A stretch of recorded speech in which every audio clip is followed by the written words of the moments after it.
Sa bagong update ni Egrag Crypto nitong nakalipas na araw ay binigyang diin po niya na ang susunod na 2 araw ang magiging susi para malaman natin kung saan po tutungo ang presyo ni XRP.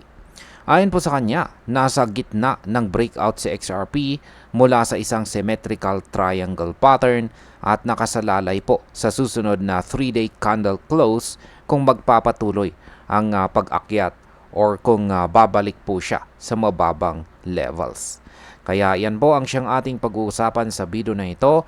Pero bago po tayo magpatuloy ay pakibasa na lamang po muna ang disclaimer dito po sa ibaba ng ating screen. Yan, ano po ba ang nakikita sa chart ni XRP? Yan, meron pong aktual na tweet rito si Egrag Crypto. Yan, at paliwanag po natin yung kanyang chart na ipinakita rito. Ayan, so itong 3-day chart time frame ng XRP USD trading pair. Yan, dito sa chart na ito ay makikita po natin na nakaporma na si XRP sa symmetrical triangle pattern. Nakaraniwang sinyalis po ng price compression. Ibig pong sabihin, pansamantalang nagkakapantay ang mga buyers at sellers habang naghihintay po ng susunod na galaw. Ang upper edge po ng triangle ay nasa $3.07 hanggang $3.13 na price level na siyang resistance zone. Sa kasalukuyan, nasa $3.16 ang presyo ni XRP. Kaya nasa malapit lang ito sa bullish confirmation area. Kaya pagdating po sa market impact, kapag nagtagumpay po sa XRP na manatili sa itaas ng $3.07, maaari po nitong gawing support ang dating resistance at simulan ang mas matibay na pag-akyat. Ngayon ay bakit po ba mahalaga ang susunod na 48 hours or 2 araw? Ayan, ayon po kay Egrag, ang pinakamalaga ngayon ay makita natin kung kaya ba talaga ni XRP na magsara ng 3-day candle na ang buong katawan po nito ay nasa itaas ng presyong $3.07. Kung mangyayari po kasi ito, malinaw na hawak po ng mga buyers ang momentum at posibleng sumunod ang mas malakas na rally pataas. Kapag nabigo naman na siya ay magsara sa itaas ng price level na ito, hindi po makukonfirm ang breakout at may posibilidad po na bumalik ang presyo papunta sa lower boundary ng triangle.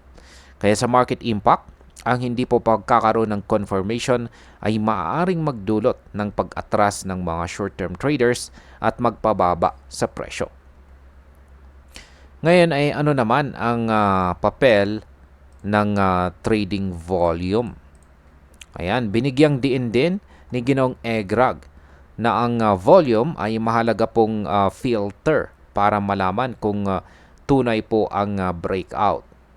Kapag tumaas po ang trading volume kasabay ng close sa itaas po ng $3.07, ito po ang pinakamalakas na sinyales na totoo po ang galaw at hindi po ito fake out. Kung walang sapat po na volume, mataas po ang chance na bumalik ang presyo at magkakaroon po ng masayang breakout setup. Ayan. Pagdating po sa market impact, ang malakas po na volume ay karaniwang nag-uudyok ng mas maraming traders na sumali sa trend, kaya maaari po itong magpabilis sa rally. Ngayon ay ano naman ang dapat nating bantayan bilang mga traders? Para po sa atin bilang mga traders at maging ang mga investors, ay mahalaga pong bantayan natin ang lower trend line ng triangle. Ayan, balikan po natin yung chart. Ito po yung pinakahuling swings. Ito po yung naganap na pinakahuling swing lows bilang stop level.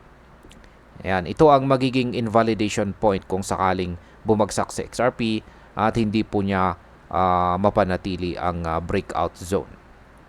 Kaya market impact po rito ay ang disiplina po sa pag-manage ng risk ay makakaiwas sa malalaking pagkalugi kung sakaling bumagsak po sa XRP mula sa kanyang kasalukuyang presyo. At ayan, bilang panghuli, ang opinion ko naman tungkol dito ay napakahalaga po talaga ng susunod na mga araw or ang susunod na 48 hours ayon po rito kay Egrag Crypto, dahil dito po natin makikita kung ang tunay na lakas ni XRP ay magagawa niyang magpatuloy sa kanyang pag-akyat kung malalampasan niya ang resistance. Kung magsasara po siya sa itaas ng $3.07 na may kasamang mataas na volume, posibleng makakita po tayo ng rally papunta sa presyong $3.30 or baka mas mataas pa. Pero kung hindi po magtagumpay ang kanyang close, dapat maging handa po tayo dahil maaari pong bumalik sa XRP sa mas mababang mga support levels. At ayan, hanggang dito na lamang po tayo sa video na ito mga ka-crypto. Marami pong salamat sa panonood. Ingat po tayo lagi at God bless po sa ating lahat.